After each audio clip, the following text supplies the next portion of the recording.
Auzubillahiminash-shaytanir-rajim. Bismillahir-rahmanir-rahim. Lecture number 3, first year, chapter number 1, assessment of uncertainty in final Maillard value.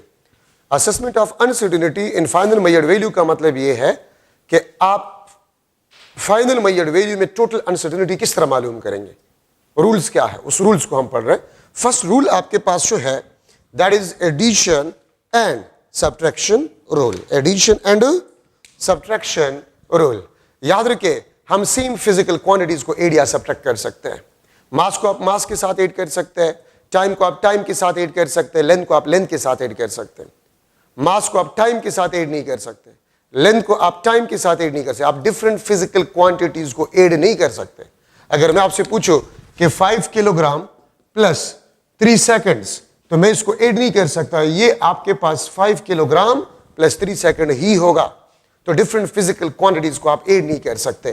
तो मैं लिख लूंगा कि अगर आपके पास मास m1 हो, मास m1 that is let's suppose 100 gram plus minus 0.1 ग्राम, और m2 आपके पास जो है this is 400 gram plus minus 0.2 ग्राम. ठीक है. अगर मैं मालूम करना चाहूं कि टोटल मास क्या होगा, which is the sum of masses m1 and m2, तो 100 प्लस 400 ये आपके पास 500 होगा. 0.2 प्लस 0.3 ग्राम आपके पास होगा.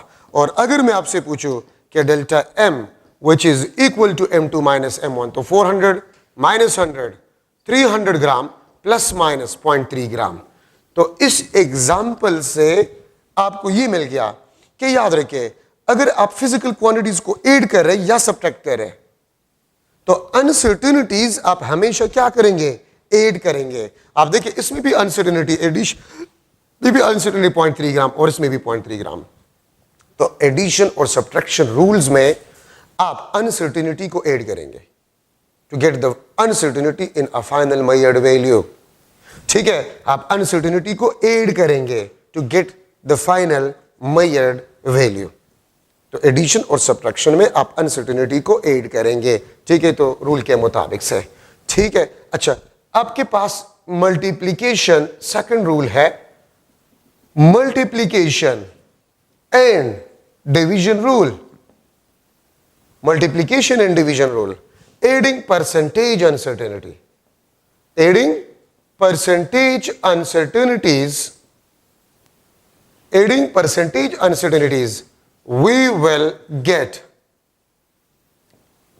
percentage uncertainty in a final Maillard value.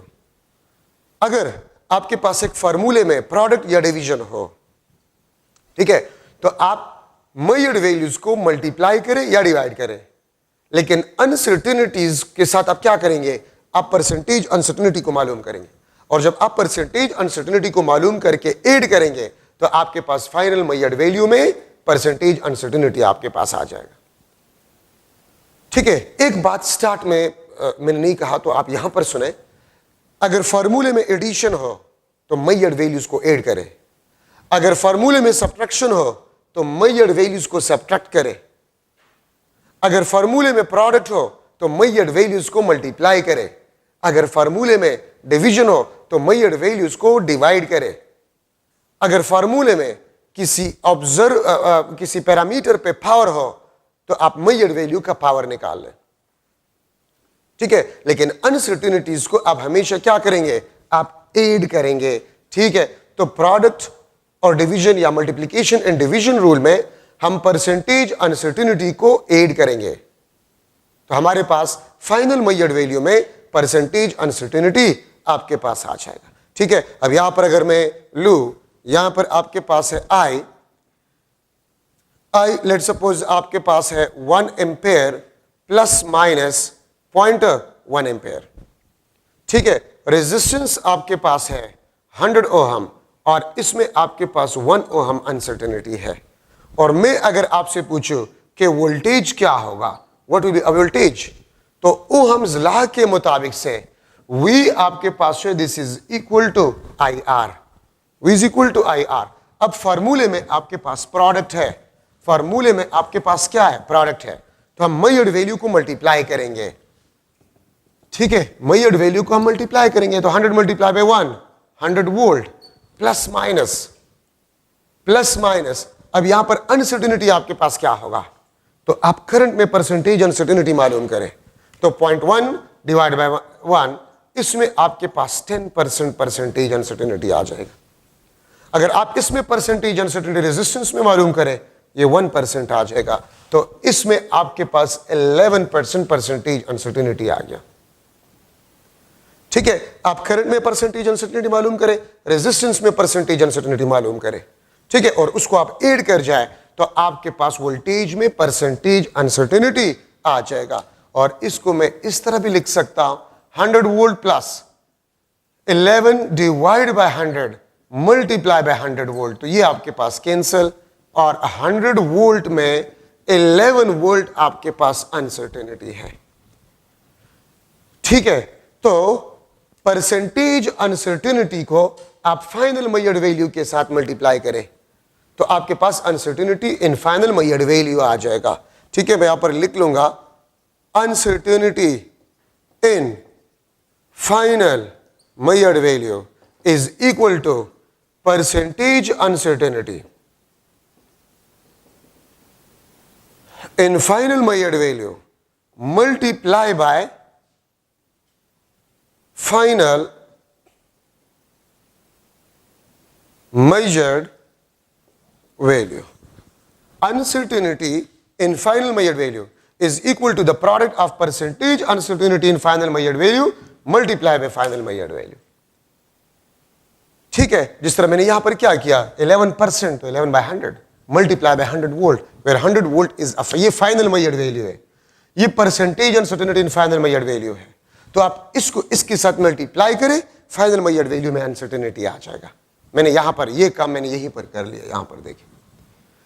ठीक है, तो अगर डिवीजन हो या प्रोडक्ट हो तो आप परसेंटेज अनसर्टेनिटी को मालूम करके ऐड कर जाए, आपके पास फाइनल मेजर्ड वैल्यू में परसेंटेज अनसर्टेनिटी आपके पास आ जाएगा। अब यहां पर मैं लिख सकता हूं कि let suppose x is equal to A B, तो a में अगर आपके पास परसेंटेज अनसर्टेनिटी 2% हो, b में आपके पास 3% हो, तो x में आपके पास परसेंटेज अनसर्टेनिटी क्या होगा, 5% होगा। ठीक है, x में आपके पास परसेंटेज अनसर्टेनिटी 5% आपके पास होगा। आप जस्ट ऐड करें, अगर मैं लिख लो x is equal to a divide by b, इसमें 2%, इसमें 3%, तो x में परसेंटेज अनसर्टेनिटी क्या होगा, 3 + 2 5%. So by adding percentage uncertainty in final measured value, we will get the percentage uncertainty in if we add the percentage uncertainty in measured value, we will get the percentage uncertainty in a final measured value. तो आपके पास 5% answer आ जाएगा। तो ये आपके पास second rule. Third, power rule. ठीक है, मैं अगर पावर को मल्टीप्लाई करूं परसेंटेज अनसर्टेनिटी के साथ, ठीक है, इन मेजर्ड वैल्यू में परसेंटेज अनसर्टेनिटी के साथ अगर मैं पावर मल्टीप्लाई करूं तो हमारे पास आ जाएगा percentage uncertainty in final measured value. ठीक है, तो आपके पास आ जाएगा percentage uncertainty in final measured value. ठीक है, मतलब क्या है इसका, अगर कोई फार्मूला है और उस फार्मूले में किसी पैरामीटर पे पावर हो और उस मेजर्ड वैल्यू में आपको परसेंटेज अनसर्टेनिटी गिवन हो, तो आप पावर को उठाकर परसेंटेज अनसर्टेनिटी के साथ मल्टीप्लाई करें। किस तरह, मैं एक एग्जांपल आपको दे देता हूं। अब देखिए, area is equal to 4πr²। अगर r में आपके पास परसेंटेज अनसर्टेनिटी 2% हो, बल्कि मैं 3% लिख लेता हूं। ठीक है, अगर रेडियस ऑफ स्फीयर, ये आपके पास रेडियस ऑफ स्फीयर है, रेडियस ऑफ स्फीयर, तो रेडियस ऑफ स्फीयर में अगर 3% परसेंटेज अनसर्टेनिटी हो तो एरिया में क्या होगा, what will be the percentage uncertainty in area. तो r के ऊपर पावर क्या है, 2, तो 2 मल्टीप्लाई बाय 3%, ये क्या बन जाएगा आपके पास 6%। तो 6% is the percentage uncertainty in a area of sphere. तो रेडियस ऑफ स्फेयर में अगर परसेंटेज अनसर्टेनिटी 3% हो, एरिया में आपके पास क्या होगा 6% होगा। तो r का पावर 2 है, पावर को उठाकर परसेंटेज अनसर्टेनिटी ऑफ रेडियस के साथ मल्टीप्लाई करें, आपके पास एरिया में टोटल परसेंटेज अनसर्टेनिटी आपके पास आ जाएगा। ठीक है, तो ये आपके पास जो है पावर रूल। ठीक है, अगर मैं आपसे पूछूं रेडियस ऑफ स्फीयर में 3% परसेंटेज अनसर्टेनिटी है, वॉल्यूम ऑफ स्फीयर में क्या होगा? ये volume of sphere 4/3 pi r cube. तो अब r पे 3 पावर है, ठीक है, और रेडियस में वही मैं ले रहा हूं 3% परसेंटेज अनसर्टेनिटी है, तो वॉल्यूम में कितना होगा? तो वहां पर 3 पावर है, तो 3 मल्टीप्लाई बाय 3%, ये आपके पास 9% वॉल्यूम में आ जाएगा। ठीक है, तो वॉल्यूम ऑफ स्फीयर में परसेंटेज अनसर्टेनिटी आपके पास 9% होगा।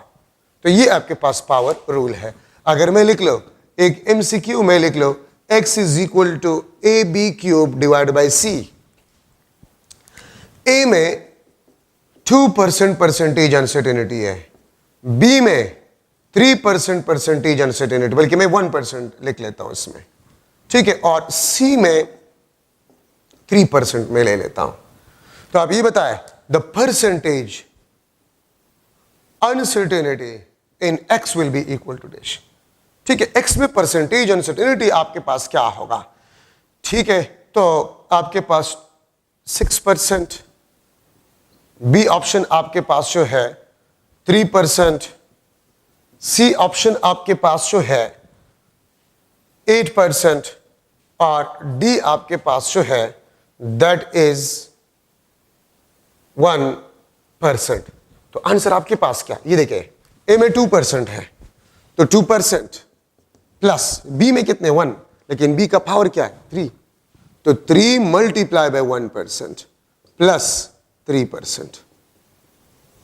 इसको ऐड करें तो 3 + 3 6, 6 + 2 8% आपके पास परसेंटेज अनसर्टेनिटी है। ठीक है, इस x में से। दूसरा क्वेश्चन में आपसे यह भी पूछ सकता हूं एमसीक्यू कि what will be percentage uncertainty in density of cube where percentage uncertainty in length is 2% and in mass 4%। ठीक है, आप थोड़ा सा इस क्वेश्चन को देख लें। क्वेश्चन आपसे ये पूछ रहा है what will be the percentage uncertainty in density of cube where percentage uncertainty in length is 2% and in mass is 4%। तो मैं ए ऑप्शन लिख लेता हूं। ठीक है, ए ऑप्शन में लिख लेता हूं। डेंसिटी में आपसे यस, डेंसिटी में हमसे पूछा गया है। ठीक है, तो आपके पास बन जाता है A option 6%, B option 10%, C option आपके पास 12%, डी ऑप्शन आपके पास जो है दैट इज 8%। ठीक है, तो आप फर्स्ट ऑफ ऑल देखिए बॉडी क्या है, क्यूब है, तो क्यूब का जो डेंसिटी आपके पास होते हैं मास पर यूनिट वॉल्यूम। डेंसिटी का फार्मूला क्या होता है? मास पर यूनिट वॉल्यूम। और वॉल्यूम ऑफ अ क्यूब आपके पास क्या होता है? L cube. Volume of a cube L cube, तो मास में 4%। अगर आप देखिए मास में 4% गिवन है दिस वन। लेंथ में कितने है? 2%। लेंथ में आपके पास 2% है। ठीक है, और पावर क्या है? 3 है, तो 3 2 6% प्लस 4%, ये आपके पास क्या बन जाएगा? 10% आपके पास जो है। This is the answer. तो यहां पर हमने डिवीजन और product rule, density of A cube is mass per unit volume, और वॉल्यूम आपके पास एल क्यूब के बराबर होता है।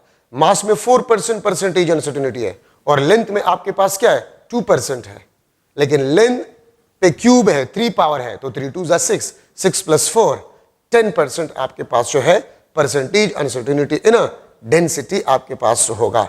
ठीक है, यहां पर अगर मैं देखिए आपको कंफ्यूज किया जा सकता है, मास में भी परसेंटेज अनसर्टेनिटी गिवन है, लेंथ में भी गिवन है। ठीक है, what will be the percentage uncertainty, मैं अगर डेंसिटी के बजाय वॉल्यूम लिख लो, वॉल्यूम, ठीक है, अगर आप वॉल्यूम लिख लें तो फिर आंसर क्या होगा? तो देखिए ये मास फिर फजूल है, इसको आपने इस्तेमाल नहीं करना है। लेंथ में 2% है और वॉल्यूम में लेंथ का पावर 3 होता है, तो 3 2 जा, फिर आपके पास अगर आप वॉल्यूम में मालूम कर रहे हैं, ठीक है, परसेंटेज अनसर्टेनिटी, तो वॉल्यूम में फिर आपके पास क्या होगा? 6% होगा। फिर ये आपके पास आंसर होगा, ये वॉल्यूम में और ये आपके पास डेंसिटी में। ठीक है, क्यों? अब आपके ज़हन में आ गया कि मास भी तो गिवन है, तो मास गिवन है, फजूल गिवन है ना। याद रखिए कुछ एमसीक्यूज में डेटा आपके पास होते हैं वो फजूल गिवन होता है, यूज नहीं होता। अगर आपको ये डेटा गिवन है और आपसे पूछ रहे कि वॉल्यूम में परसेंटेज अनसर्टेनिटी क्या होगा, तो वो 6% आपके पास हो। आपके पास क्या होगा? 6% आपके पास वॉल्यूम में होगा और 10% आपके पास डेंसिटी में होगा। ठीक है, एक थर्ड एमसीक्यू मैं लिख लेता हूं, radius of a sphere is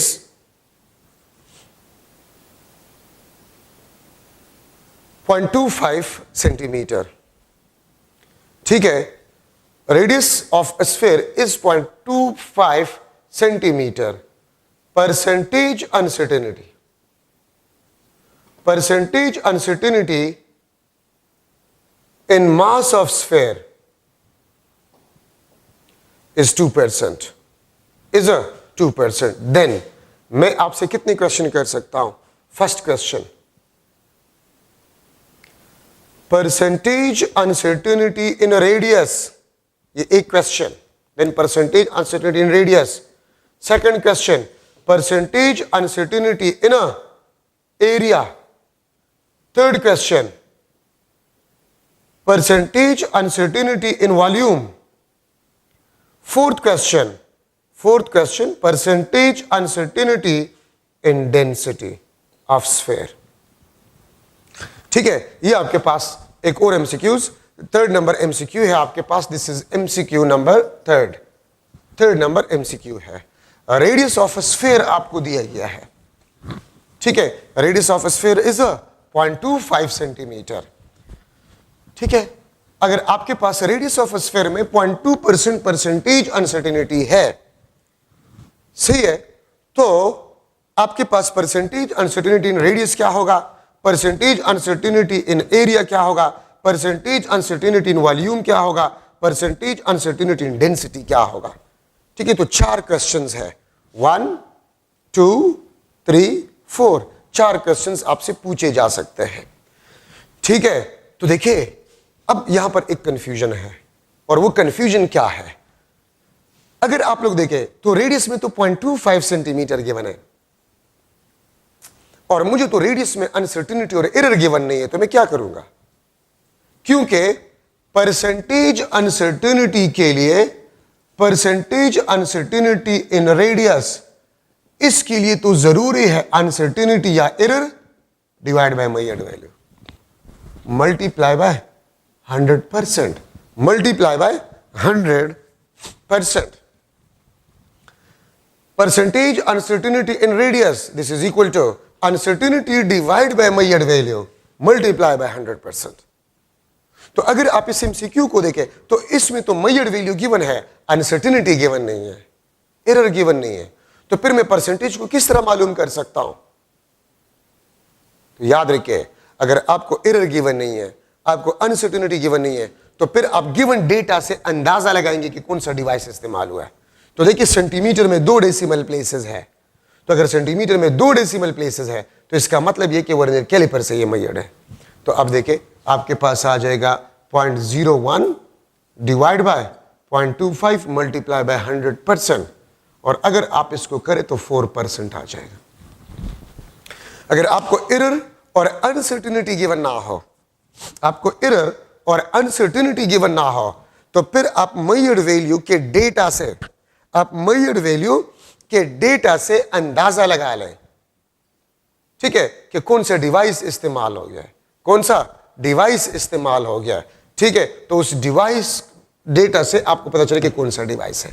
तो 4%, ठीक है। 2 डेसिमल प्लेसेस है सेंटीमीटर में, तो अगर 2 सेंटीमीटर है आपके पास, 2 डेसिमल प्लेसेस है सेंटीमीटर में, इसका मतलब है कि वो कैलिपर यूज हुआ है, ठीक है। तो 0.01 डिवाइड बाय 0.25 मल्टीप्लाई बाय 100%, और ये आपके पास 4% हो जाए।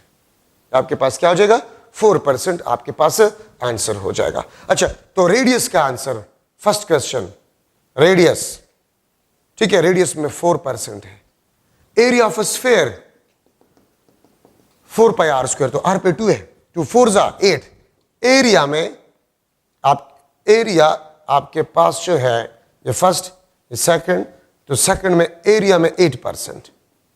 वॉल्यूम में आपके पास जो है, volume of sphere 4/3 pi r cube, इसमें आर पे क्यूब है, तो 3 4 जा 12%, ठीक है। तो 8%, 4%, ठीक है। रेडियस में 4%, एरिया में 8%, वॉल्यूम में 12%, और डेंसिटी में मास पर यूनिट वॉल्यूम, तो मास में आपको दिया गया है 2% और वॉल्यूम में 12%, तो आपके पास वॉल्यूम में, डेंसिटी में 14% आंसर।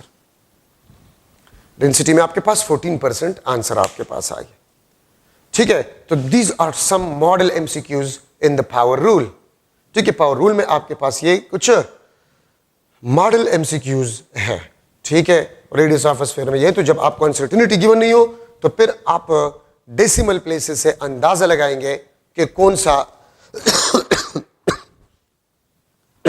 डिवाइस जो है वो यूज हुआ होगा, ठीक है। तो सेंटीमीटर में 2 डेसिमल प्लेसेस है, तो वो कैलिपर यूज हुआ है।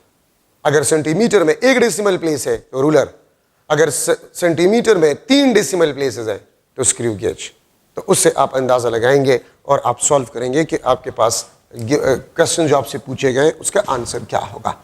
अच्छा, 4th नंबर रूल है the uncertainty in mean value, sum of errors divide by number of observation, जिसको मीन डेविएशन भी कहते हैं, ठीक है। मीन वैल्यू में अनसर्टेनिटी क्या होगा? सम ऑफ एरर्स, हर वैल्यू में एरर मालूम करें। और एक बात याद रखें, तो देखिए आपके पास uncertainty in mean value, this is equal to the sum of errors divide by number of observation, जिसको मीन डेविएशन भी कहा जाता है, जिसको हम मीन डेविएशन भी कहते हैं, ठीक है। तो देखिए एरर्स, अब क्वेश्चन ये है कि अगर आपके पास एक्चुअल वैल्यू ना हो तो फिर आप क्या करेंगे? एरर किस तरह मालूम करेंगे? तो याद रखिए, फिर मीन वैल्यू को कंसिडर किया जाता है as actual value. Mean value को कंसिडर किया जाता है एज एक्चुअल वैल्यू, ठीक है। और मीन वैल्यू आप किस तरह निकालते हैं? The sum of measured value divide by number of observation, इसको मीन वैल्यू कहते हैं। और एग्जैक्टली इसी तरह sum of errors divide by number of observation, इसको मीन डेविएशन कहते हैं। तो मीन वैल्यू में एरर इस तरह मालूम किया जाता है। बाकी इसमें कोई खास एमसीक्यू पॉइंट नहीं है, बस सिर्फ ये बात याद रखें कि sum of errors divide by number of observations, ठीक है। मीन डेविएशन, ये मीन वैल्यू में आपके पास जो है एरर होगा। अच्छा, the last rule, 5th rule आपके पास जो है the uncertainty in timing experiment, the uncertainty in timing experiment, ठीक है। टाइमिंग एक्सपेरिमेंट में आपने अनसर्टेनिटी को किस तरह मालूम करना होगा? तो आपका बुक लिखता है the uncertainty divide by number of observation, ठीक है, नंबर ऑफ ऑब्जर्वेशन, ठीक है। तो नंबर ऑफ वाइब्रेशन यहां पर लिखा गया है, नंबर ऑफ वाइब्रेशंस, ठीक है। ये आपको टाइमिंग एक्सपेरिमेंट में अनसर्टेनिटी के बारे में बताता है। अब इसको समझने के लिए एक एग्जांपल लेते हैं। लेट्स सपोज सिंपल पेंडुलम है और इसके 100 नंबर ऑफ वाइब्रेशन, मैं इसको लिख लेता हूं, this is the number of vibrations, 100 number of vibrations है, ठीक है। और हम एक stop watch, least count of stop watch, least count of stop watch हम 1 सेकंड ले रहे हैं। ठीक है, आपके पास हम एक स्टॉप वॉच इस्तेमाल करें और उस स्टॉप वॉच का जो लीस्ट काउंट है वो 1 सेकंड है और 100 नंबर ऑफ वाइब्रेशन के टाइम ड्यूरेशन को हम मालूम करना चाहते हैं। ठीक है, और लेट हमारे पास सिंपल पेंडुलम के 100 नंबर ऑफ वाइब्रेशन का टाइम ड्यूरेशन हम मालूम करें तो ये आपके पास लेट सपोज 100 सेकंड आया। मैंने अपने आप से वैल्यू लिख लिया है। ठीक है, और मैंने स्टॉप वॉच को एक दफा इस्तेमाल किया तो 1 सेकंड आपके पास अनसर्टिनिटी होगा इन ए टोटल टाइम। मैंने स्टॉप वॉच इस्तेमाल किया जिसका लिस्ट काउंट 1 सेकंड था, 100 नंबर ऑफ वाइब्रेशन का टाइम ड्यूरेशन मैंने मेजर किया और स्टॉप वॉच से आया 100 नंबर ऑफ वाइब्रेशन का टाइम आया 100 second plus minus 1 second. This 1 second is the uncertainty in a total time 100 second. ठीक है, अब अगर मैं आपसे पूछूं कि टाइम पीरियड, ठीक है, टाइम पीरियड आपके पास क्या होगा, तो टाइम पीरियड का फार्मूला ये है कि आप क्या करें, टोटल टाइम को नंबर ऑफ वाइब्रेशन पे डिवाइड करें। टोटल टाइम को नंबर ऑफ वाइब्रेशन पे डिवाइड करें। तो अगर आपने टोटल टाइम को नंबर ऑफ वाइब्रेशन पे डिवाइड किया तो आप अनसर्टेनिटी को भी नंबर ऑफ वाइब्रेशन पे डिवाइड करें। ठीक है, आप क्या करें, आप लोग अगर टोटल टाइम को नंबर ऑफ वाइब्रेशन पे डिवाइड करें तो उस टोटल टाइम में अनसर्टेनिटी को भी आप नंबर ऑफ वाइब्रेशन पे डिवाइड करें तो आपके पास टाइम पीरियड आ जाएगा। तो देखिए ये रूल हमें क्या सिखा रहा है, तो गौर से आप लोग सुने। ये रूल हमें ये सिखा रहा है कि आपने एक वैल्यू मेजर किया विद अनसर्टेनिटी। जरूरी नहीं कि आपके पास वाइब्रेशन या सिंपल पेंडुलम या मास कोई और वैल्यू भी आपको दिया जा सकता है विद अनसर्टेनिटी। आपने एक वैल्यू मेजर किया विद अनसर्टेनिटी। अब इस वैल्यू से आप एक दूसरा वैल्यू निकालना चाहते हैं by dividing sum number, by dividing sum number, तो अनसर्टेनिटी को भी उसी नंबर पे डिवाइड करो। अगर आप इस मेजर्ड वैल्यू से कोई दूसरा वैल्यू निकालना चाहते हैं बाय डिवाइडिंग सम नंबर, तो अनसर्टेनिटी को भी उसी नंबर पे डिवाइड करो। यहां पर अगर आप एक मेजर्ड वैल्यू से कोई दूसरा वैल्यू निकालना चाहते हैं बाय मल्टीप्लाइंग नंबर, तो अनसर्टेनिटी को भी उसी नंबर से मल्टीप्लाई करें। तो अगर आपने मेजर्ड वैल्यू को डिवाइड किया किसी नंबर से तो अनसर्टेनिटी को भी उसी नंबर से डिवाइड करें। अगर आपने एक मेजर्ड वैल्यू को मल्टीप्लाई किया किसी नंबर के साथ तो अनसर्टेनिटी को भी उसी नंबर के साथ मल्टीप्लाई करें। ये रूल आपको ये सिखा रहा है बेसिकली। ठीक है, तो मैं यहां पर टाइम पीरियड को अगर लिख लो तो 100 divide by 100 1 second plus minus 0.01 second. तो देखिए 1 सेकंड में 100 सेकंड में 1 सेकंड अनसर्टेनिटी है। ठीक है, तो जो कि 100 नंबर ऑफ वाइब्रेशन का टाइम ड्यूरेशन है, तो एक वाइब्रेशन के टाइम ड्यूरेशन में अनसर्टेनिटी क्या होगा, तो 1 वाइब्रेशन का टाइम ड्यूरेशन 1 सेकंड है और उसमें अनसर्टेनिटी 0.01 सेकंड है। ठीक है, अब अगर मैं आप लोगों से पूछ लूं कि यार 10 वाइब्रेशन में अनसर्टेनिटी क्या होगा, अगर मैं लिख लो कि the time of 100 vibration, sorry 10 vibration मैं ले लेता हूं। ठीक है, the time of 10 vibrations, the time of 10 vibration, तो आप क्या करेंगे, आप 10 मल्टीप्लाई करें इस साइड पे भी और इस साइड पे भी, 10 multiply by 1 second plus minus 10 multiply by 0.01 second. ठीक है, मैंने आपको स्टार्ट में बताया कि आपको जो तरीका सिखाया जा रहा है कि आपने एक वैल्यू मेजर किया, आप उससे कोई दूसरा वैल्यू आप निकालना चाहते हैं बाय मल्टीप्लाइंग अ नंबर। ठीक है, तो आप दोनों साइड पे नंबर को मल्टीप्लाई करें। ये 10 टाइम का 10t का आपके पास 10 सेकंड टाइम आ जाएगा और 0.1 सेकंड आपके पास अनसर्टेनिटी आ जाएगा। ठीक है, तो अगर आप एक नंबर मल्टीप्लाई करें टाइम के साथ तो उसमें अनसर्टेनिटी जो था उसके साथ भी आप वही नंबर मल्टीप्लाई करें। ठीक है, अगर आप कोई नंबर डिवाइड कर रहे हैं, मेजर्ड वैल्यू को नंबर पे डिवाइड करें, तो उसमें अनसर्टेनिटी को भी आप नंबर पे डिवाइड करेंगे। ठीक है, और यहां पर एक बात याद रखें कि आपके पास जो परसेंटेज अनसर्टेनिटी है इन टाइम पीरियड, जो कि 1 वाइब्रेशन का time, this is equal to the percentage uncertainty in n number of vibrations, in n number of vibration. क्या मतलब इसका? जो परसेंटेज अनसर्टेनिटी टाइम पीरियड में होगा, वन वाइब्रेशन के टाइम में होगा, वही परसेंटेज अनसर्टेनिटी n वाइब्रेशन के टाइम ड्यूरेशन में भी होगा। मतलब 10 में, अब अगर आप देखें, मैं अगर इसमें परसेंटेज अनसर्टेनिटी मालूम करूं, परसेंटेज अनसर्टेनिटी मालूम करूं, तो 0.01 डिवाइड बाय 1, ठीक है, ये आपके पास 1% आ जाएगा। और अगर आप 100 वाइब्रेशन के टाइम ड्यूरेशन में परसेंटेज अनसर्टेनिटी मालूम करें, ये भी आपको 1% देगा। अगर आप 10 वाइब्रेशन का टाइम ड्यूरेशन में परसेंटेज अनसर्टेनिटी मालूम करें, ये आपको 1% देगा। So the percentage uncertainty in time period is equal to the percentage uncertainty in n number of vibration, in n number of vibration। तो मतलब वन वाइब्रेशन के टाइम ड्यूरेशन में जो अनसर्टेनिटी है, तो वो n वाइब्रेशन के टाइम ड्यूरेशन में भी वही परसेंटेज अनसर्टेनिटी होगा। ठीक है, आपने देख लिया, इसमें भी 1% परसेंटेज अनसर्टेनिटी, 100 वाइब्रेशन के टाइम ड्यूरेशन में भी 1% परसेंटेज अनसर्टेनिटी, और 10 वाइब्रेशन के टाइम ड्यूरेशन में भी आपके पास परसेंटेज अनसर्टेनिटी 1% आपके पास होगा। ठीक है, तो ये आपके पास जो है uncertainty in a timing experiment आपके पास आ गया। ठीक है, अब मैं अगर एक एमसीक्यू जो है यहां पर बनाऊं, MCQ number of vibration is equal to, बल्कि मैं पूरा लिख लूंगा, चले, नंबर ऑफ वाइब्रेशन वो आपके पास 50 है, और time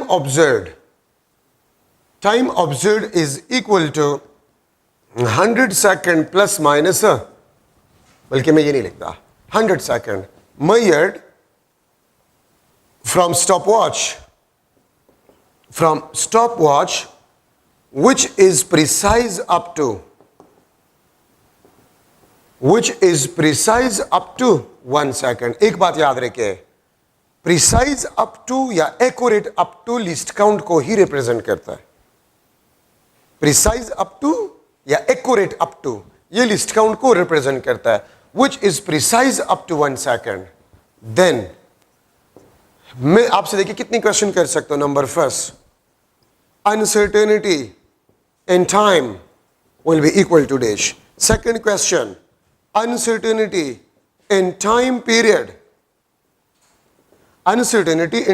will be equal to dash। ठीक है, uncertainty, बल्कि चले, uncertainty in time of 10 vibrations, 10 vibration में अनसर्टेनिटी क्या होगा। फोर्थ, द परसेंटेज अनसर्टेनिटी इन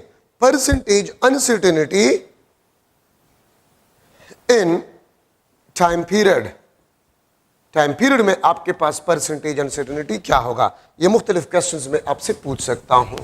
ठीक है, तो आप देखिए, पहला क्वेश्चन मैंने आपसे क्या किया है, uncertainty in time.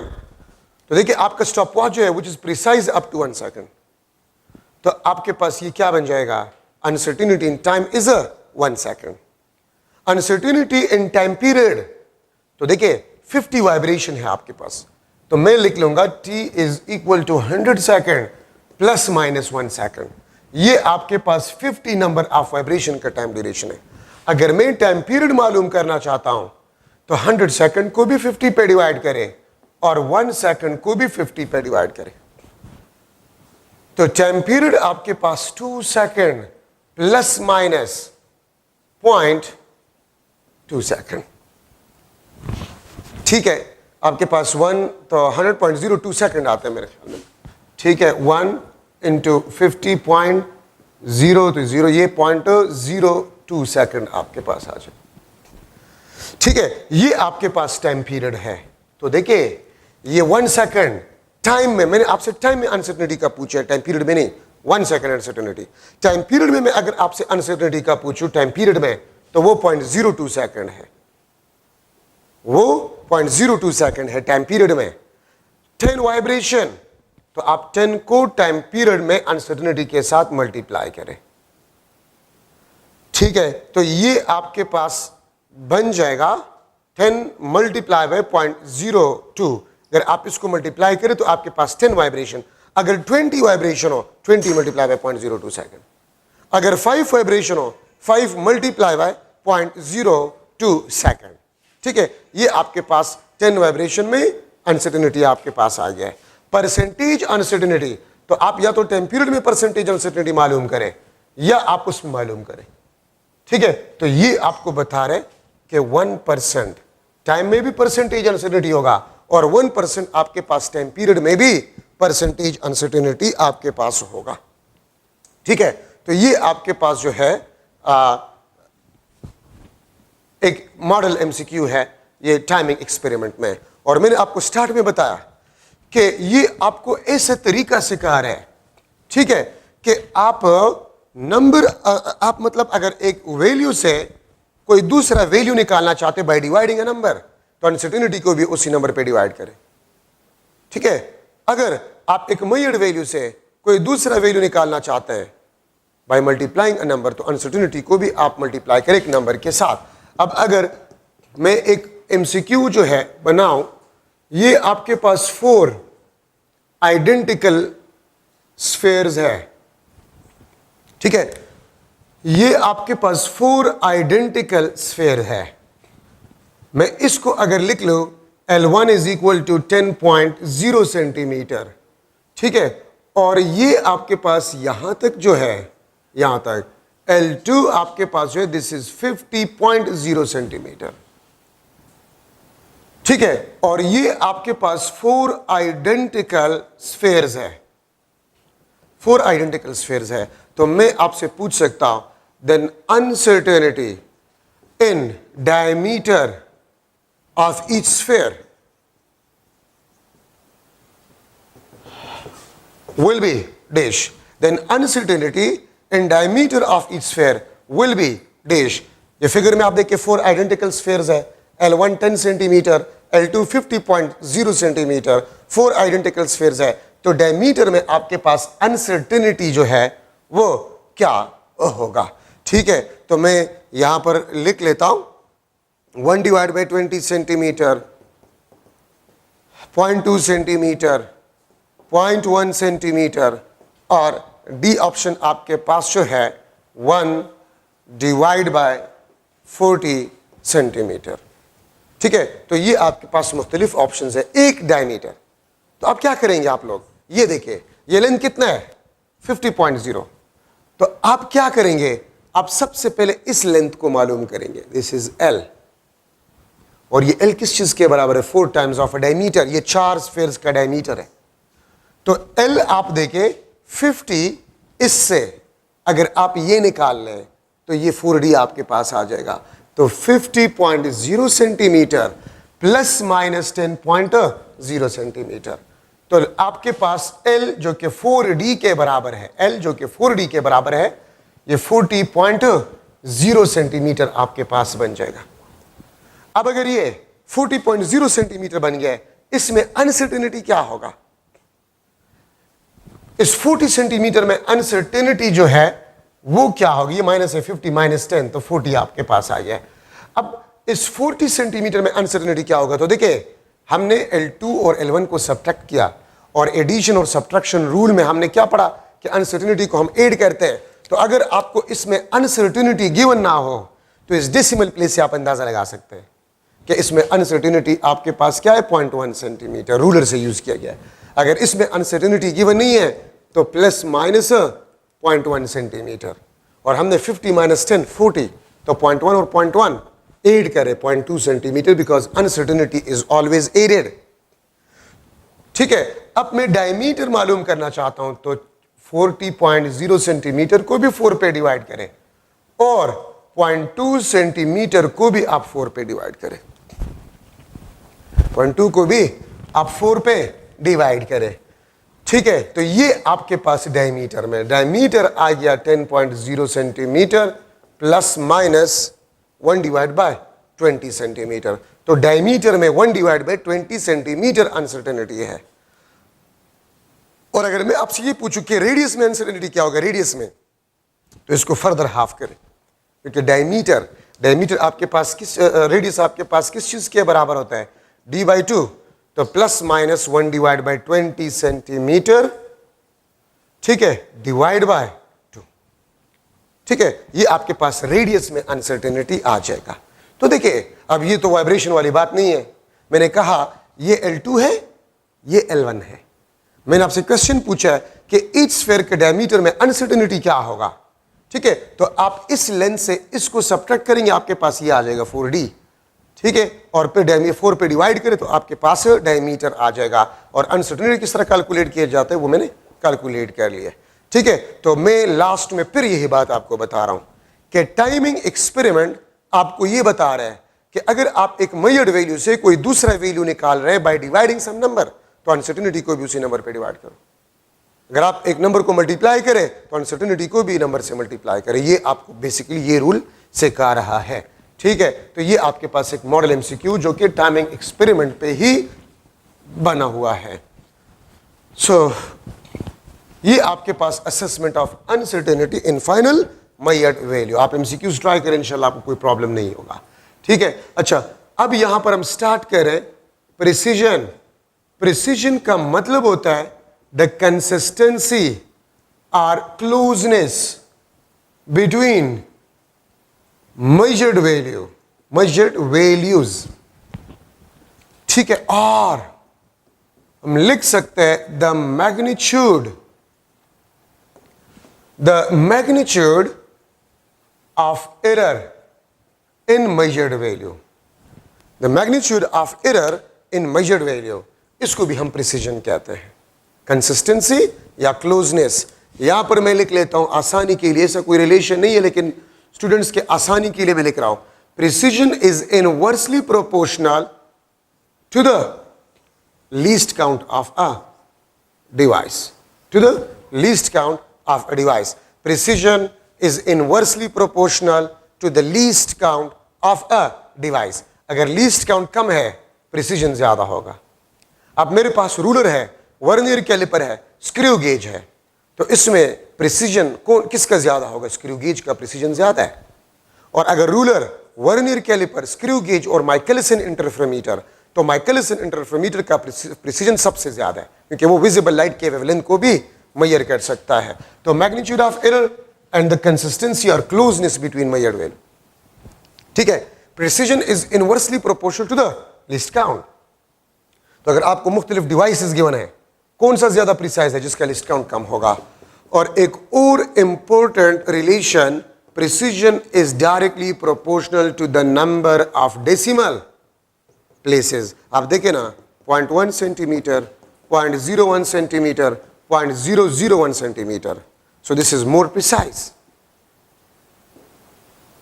This is a more precise. ये आपके पास लेस प्रिसाइज है, ठीक है। तो मेजर्ड वैल्यूज में आप देखेंगे कि जितने करीब होंगे मेजर्ड वैल्यूज, उसका प्रिसीजन उतना ही ज्यादा होगा। अगर मैं लूं ए ऑब्जर्वेशन 5.2 सेंटीमीटर, 6.1 सेंटीमीटर, ठीक है, 4.8 सेंटीमीटर।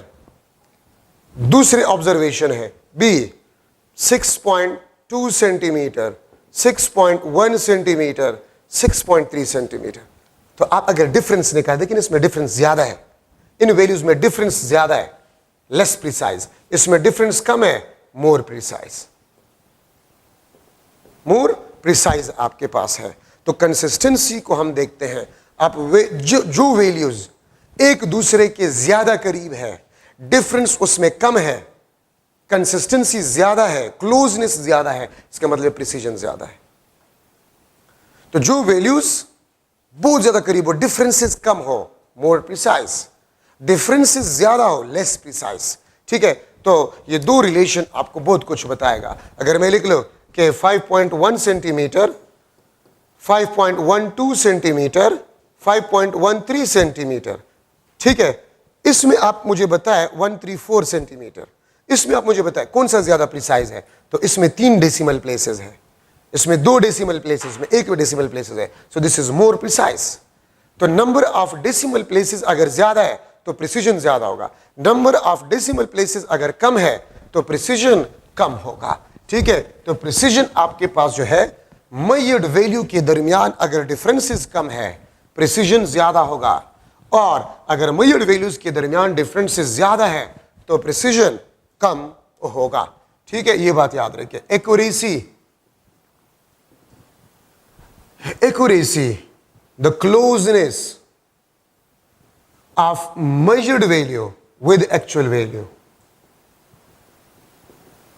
ठीक है, और इसका डेफिनेशन आपके पास ये भी है, the magnitude of relative error, the magnitude of relative error, इसको हम एक्यूरेसी कहते हैं।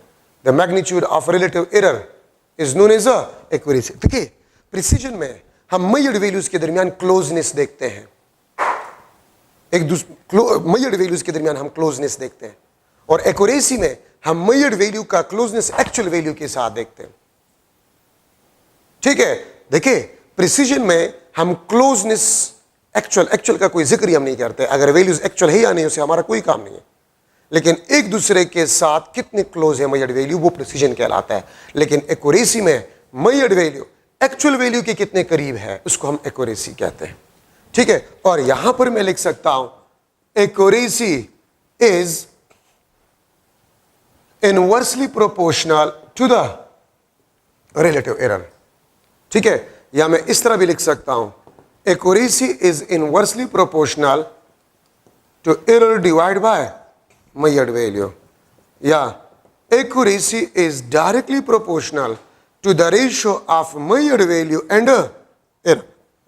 तो यहां पर मैं लिख सकता हूं this is directly proportional to the measured value, और मेजर्ड वैल्यू मैग्नीट्यूड होता है ना, तो accuracy is directly proportional to the magnitude.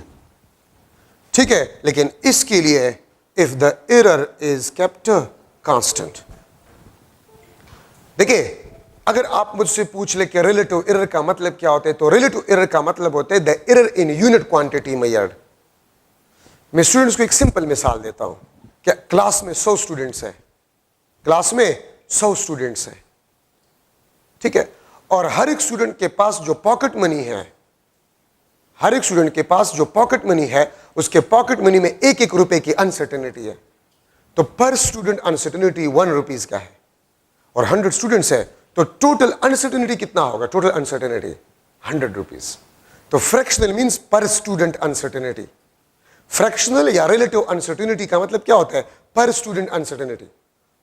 और टोटल अनसर्टेनिटी अगर आप ले रहे हैं वो सिर्फ हम अनसर्टेनिटी कहलाता है। तो accuracy is directly proportional to the magnitude if the error is kept constant. इसका मतलब क्या बनता है? इसका मतलब ये होता है इसका कि मैं रूलर से डिफरेंट लेंथ को मेजर कर रहा हूं, मैं रूलर से डिफरेंट लेंथ को मेजर कर रहा हूं। लेंथ ऑफ अ मार्कर, मैं इसी रूलर से मैं अपना हाइट मेजर कर लेता हूं, मैं इसी रूलर से इस व्हाइट बोर्ड का लेंथ मेजर कर लेता हूं। तो मैंने तो डिवाइस सिंगल डिवाइस इस्तेमाल किया ना, मैंने सिंगल डिवाइस इस्तेमाल किया, तो प्रिसीजन तो सेम होगा। लेंथ ऑफ मार्कर, मेरा हाइट और इस व्हाइट बोर्ड का लेंथ, इसका प्रिसीजन सेम होगा, लेकिन एक्यूरेसी तो सेम नहीं है, एक्यूरेसी डिफरेंट होगा। अब मार्कर का लेंथ, मेरा हाइट और व्हाइट बोर्ड का लेंथ कौन सा ज्यादा है? व्हाइट बोर्ड का लेंथ ज्यादा है, उसका मैग्नीट्यूड ज्यादा होगा। तो अगर आप लोग, मैं एक इंपॉर्टेंट कंसेप्ट यहां पर लिख रहा हूं, important concept, using single device to measure different magnitudes, to measure different magnitudes, then all have same precision, all have same precision but different accuracy। अगर आप सिंगल डिवाइस को इस्तेमाल कर रहे हैं, अगर आप सिंगल डिवाइस को इस्तेमाल कर रहे हैं और डिफरेंट मैग्नीट्यूड्स को मेजर कर रहे हैं, तो तमाम मैग्नीट्यूड्स का प्रिसीजन तो सेम होगा, एक्यूरेसी सेम नहीं होगा, एक्यूरेसी सेम नहीं होगा। ठीक है, और कौन सा मैग्नीट्यूड, कौन सा, किसका एक्यूरेसी ज्यादा होगा? ज्यादा मैग्नीट्यूड ज्यादा एक्यूरेसी। तो आप अगर सिंगल डिवाइस इस्तेमाल कर रहे हैं तो जिस क्वांटिटी का मैग्नीट्यूड ज्यादा है, it will be more accurate, it will be more accurate. ठीक है, और जिसका मैग्नीट्यूड कम होगा उसका एक्यूरेसी कम होगा। ठीक है, तो अब मेरे हाइट में लेंथ ऑफ मार्कर और व्हाइट बोर्ड के लेंथ में सबसे एक्यूरेट कौन सा है? व्हाइट बोर्ड का लेंथ, बिकॉज उसका मैग्नीट्यूड ज्यादा है। तो अगर आप सिंगल डिवाइस इस्तेमाल करें और डिफरेंट मैग्नीट्यूड्स आप मेजर करें, ठीक है, अगर आप सेम डिवाइस इस्तेमाल करें डिफरेंट मैग्नीट्यूड्स, तो जिसका मैग्नीट्यूड ज्यादा होगा उसकी एक्यूरेसी ज्यादा होगी। ठीक है, अगर आप सिंगल डिवाइस इस्तेमाल करें, और अगर आप डिफरेंट डिवाइसेस इस्तेमाल करें डिफरेंट मैग्नीट्यूड्स के लिए, तो फिर एक्यूरेसी भी डिफरेंट होगा और प्रिसीजन भी डिफरेंट होगा। और एक बात जहन में बैठा दे, कंसेप्ट है, अगर आप लार्ज मैग्नीट्यूड को एक ऐसी डिवाइस से मेजर करें जिसका लिस्ट काउंट स्मॉल है, तो वैल्यू मोर प्रिसाइज होगा लेकिन लेस एक्यूरेट होगा। और अगर आप स्मॉल मैग्नीट्यूड को मालूम करें, स्मॉल मैग्नीट्यूड को एक ऐसे डिवाइस से जिसका लिस्ट काउंट ज्यादा हो, तो प्रिसीजन कम होगा, एक्यूरेसी ज्यादा होगा। अब मैं इस व्हाइट बोर्ड का लेंथ इसी रूलर से मालूम कर रहा हूं, इस रूलर से, इस व्हाइट बोर्ड या इस दीवार का लेंथ, चले इस दीवार का लेंथ मैं इस रूलर से मालूम कर रहा हूं, और इस मार्कर का लेंथ भी मैं इस रूलर से मालूम कर रहा हूं। ठीक है, तो आपके पास जो दीवार का लेंथ है it will be more accurate but less precise. Magnitude ज्यादा है और इसका लिस्ट काउंट 0.1 सेंटीमीटर, ये मीटर में, और इसका लिस्ट काउंट 0.1 सेंटीमीटर है, सेंटीमीटर में। तो स्मॉल लिस्ट काउंट वाले से large magnitude more precise but less accurate. और अगर आप स्मॉल मैग्नीट्यूड को लार्ज लिस्ट काउंट वाले डिवाइस से मेजर करें तो एक्यूरेसी ज्यादा होगा, प्रिसीजन कम होगा। ठीक है, ये बात याद रखिए, ये भी कंसेप्ट है, तो इसको याद रखिए, अपने साथ नोट करें, जो बात मैंने कह दिया इसको नोट करें अपने साथ। Small magnitude measured from a device which has large least count, accuracy will be more, precision will be less. ठीक है, अगर आप लार्ज मैग्नीट्यूड को स्मॉल लिस्ट काउंट वाले डिवाइस तो प्रिसीजन मोर, एक्यूरेसी कम। तो ये याद रखिए, 2-3 दफा मैंने इसको रिपीट किया, और मैं गेम के जरिए से आपको समझा रहा हूं। जो वैल्यू प्रिसाइज होगा जरूरी नहीं कि वो एक्यूरेट भी हो, या जो एक्यूरेट हो वो प्रिसाइज भी हो, ऐसी कोई बात नहीं। एक गेम होता है ना, गेम, उस गेम में सेंट्रल पॉइंट को आप लोग हिट करते हैं, सेंट्रल पॉइंट को आप लोग हिट करते हैं। तो लेट्स सपोज 3 प्लेयर्स है, 3 प्लेयर्स, ठीक है, एक प्लेयर, ए प्लेयर, वो 4 दफा ट्राई करता है, ये ए प्लेयर है 4 दफा ट्राई करता है, ठीक है, और बी प्लेयर, ये बी प्लेयर है, तो ए को आप देखिए मोर प्रिसाइज, नजदीक नजदीक पॉइंट्स को उसने हिट किया है, but less accurate, less accurate, ठीक है। और आप बी को देखें, ये आपके पास लेस प्रिसाइज है बट मोर एक्यूरेट, क्योंकि 2 दफा सेंट्रल पॉइंट को हिट भी किया और ये भी नजदीक है उसके मुकाबले, but more accurate, more accurate आपके पास होगा।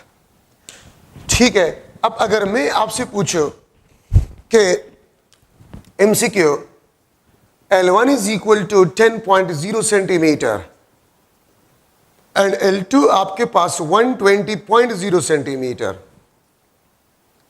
ठीक है, तो आप इन दो वैल्यू में मुझे बताएं कौन सा ज्यादा एक्यूरेट है या कौन सा ज्यादा प्रिसाइज है। तो आप एक डेसिमल पॉइंट को देखिए, इसमें भी एक डेसिमल पॉइंट है, इसमें भी एक डेसिमल पॉइंट है, तो इसका मतलब है दोनों रूलर से मेजर्ड है, तो प्रिसीजन सेम है, precision is a same, but accuracy is not same, accuracy is a not same.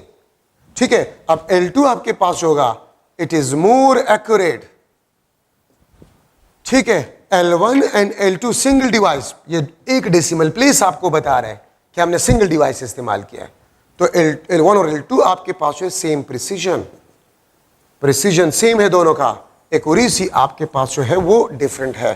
ठीक है, L1 L2 आपके पास 120 मैग्नीट्यूड ज्यादा है, सिंगल डिवाइस जिसका मैग्नीट्यूड ज्यादा होगा it will be more accurate. ठीक है, तो अगर एक वैल्यू आपके पास प्रिसाइज हो, ठीक है, तो जरूरी आपके पास नहीं है कि वो आपके पास एक्यूरेट भी हो, ये आपके पास जरूरी नहीं है। तो इस पे आप थोड़ा सा प्रैक्टिस करें। ठीक है, 4th लेक्चर में मैं सिग्निफिकेंट फिगर और डायमेंशन, आपका ये फर्स्ट चैप्टर खत्म हो जाएगा इंशाल्लाह। ठीक है, तो आप डायमेंशन और सिग्निफिकेंट फिगर पढ़े, इंशाल्लाह आपका ये चैप्टर खत्म हो जाएगा, फिर हम वेक्टर चैप्टर को शुरू करेंगे। Thank you so much.